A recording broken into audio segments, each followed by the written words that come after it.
اللهم صل وسلم وبارك على سيدنا محمد وعلى آله وصحبه أجمعين. يا جمال الصلاة على النبي وجمال الرقاق الفلاحي الأصلي، هعمله معاكم النهاردة بأحلى وأسهل طريقة يا حلوين. وتعالوا نعمله مع بعض ونفتكر أيام زمان اللي كانت مليانة خير وبركة وحب وحنان. ويلا نشوف مع بعض طريقة الرقاق الفلاحي الأصلية بأحلى وأسهل طريقة. بس قبل ما نبدأ تعالوا كلنا نصلي على النبي في التعليقات، وكمان حطوا لايك للفيديو. وبسم الله. أول حاجة معايا كيلو دقيق، وهبدأ أنخل الدقيق كده بالشكل ده، وهزود عليه معلقة كبيرة سكر، والسكر بيدي لون حلو للرقاق. وكمان معلقة كبيرة قشطة أو وش اللبن أو علبة زبادي. تمام. وهنزل عليهم باللبن كده ونبدأ نلم المكونات مع بعض. وكنت هنسى الملح بس زودت معلقة صغيرة ملح، وابدأ كده ألم العجينة مع بعض، واللبن هنا على حسب ما العجينة تحتاج. وبعد ما لميت كده الدقيق مع اللبن كويس، هبدأ بقى أزود نص كوباية من السمنة على زيت. تمام. نص كوباية حلوة كده مليان. وابدأ بقى ألم المكونات مع بعض وأعجنها عجنة محترمة. وهي عجينة سهلة جدا ولذيذة، يعني مش بتاخد أي وقت معاكي. وبس كده خلاص عجنتها ونعمتها بالشكل ده، وبقت عندي زي الملبن بالظبط. هغطيها بقى واسيبها ترتاح بس حوالي 10 دقايق. وصلوا على النبي يا حلوين، وتعالوا ندي رشة دقيق كده على الصينية، ونبدأ بقى نقطع الرقاق بتاعنا. العجينة هتقطعيها كده لقطع يعني ايه متوسطة، مش كبيرة قوي، بالشكل ده. بصوا بقى العجينة تحفة ما شاء الله، ناعمة ولذيذة قوي.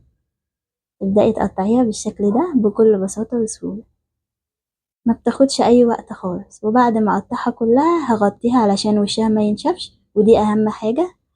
ونبدأ بقى نبططها. هدي رشة دقيق خفيفة ورشة دقيق من على وش كده القرصة، ونبدأ بقى نفردها بالمبينة أو النشابة اللي تحبيه أو المتوفر عندي.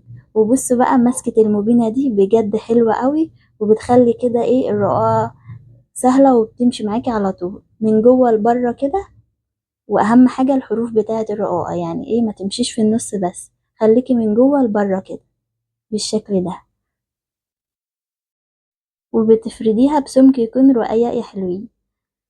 هعمل معاكي واحدة كمان علشان تشوف الطريقة بجد سهلة جدا. وزي ما قلتلك مسكة المبينة كده بتسهل الدنيا وتخلي الرقاية ماشية معاكي بكل بساطة وسهولة. وعايزة اقولكوا ان الخبيز ده في روحي كده وفي دمي، يعني انا بموت فيه. بحب قوي اخبز، يعني من صغري وانا كنت بقعد جنب امي كده واخليها تديني واعمل جنبها، علشان كده متعلماه. وبصوا بسم الله ما شاء الله يعني. وبعد ما كبرناها يا حلوين وفردناها بسمك رقيق زي ما قلتلكوا، بدي كده رشة دقيق خفيفة قوي على المطرحة واحطها عليها، وندخلها بقى الفرن. والفرن طبعا مشغلينه قبلها ب5 دقايق كده علشان يسخن. تمام. ونبدأ بقى بصوا بسم الله ما شاء الله، أول ما الرقاية بتدخل الفرن بتحركيها كده وتلاقيها قبت معاكي وانتفخت. ومع ان الرقاق ما بيتحطلهوش خميرة ولا حاجة، بس بسم الله ما شاء الله بينفخ وطالع ناجح جدا. وما تطوليش عليه في الفرن يعني علشان ما ينشفش منك، يا دوبك ياخد النوارة الصفرة وتطلعيه على طول. وبالصلاة على النبي أحلى رقاق فلاحي عملناه. طب دلوقتي في ناس كتير ما عندهاش فرن، تعمل ايه؟ ما تعملش يعني الرقاق الفلاحي الجميل اللي احنا عاملينه ده؟ لا طبعا، انا عملتهولكوا اصلا على الطاسة من غير فرن خالص، وطلع ناجح برضو وكان بيقب وكان تحفة. كل اللي هتعملوه يا حلوين تدخلوا على الصفحة وهتلاقوا فيديو الرقاق الفلاحي من غير فرن وعلى الطاسة، وشوفولي بقى جمال وحلاوة الرقاق وهو خارج من الفرن واللون التحفة اللي واخده. بجد خطير، هيعجب كل اللي يجربه. وبصوا بقى اهم حاجة لما يخرج من الفرن تحطوه وتغطوه في قماشة نضيفة علشان يفضل طري معاكي. وبس كده يا حلوين. لو عجبكم الرقاق الفلاحي بطريقتي اعملوا مشاركة للفيديو علشان يوصل لأكبر عدد والكل يستفاد.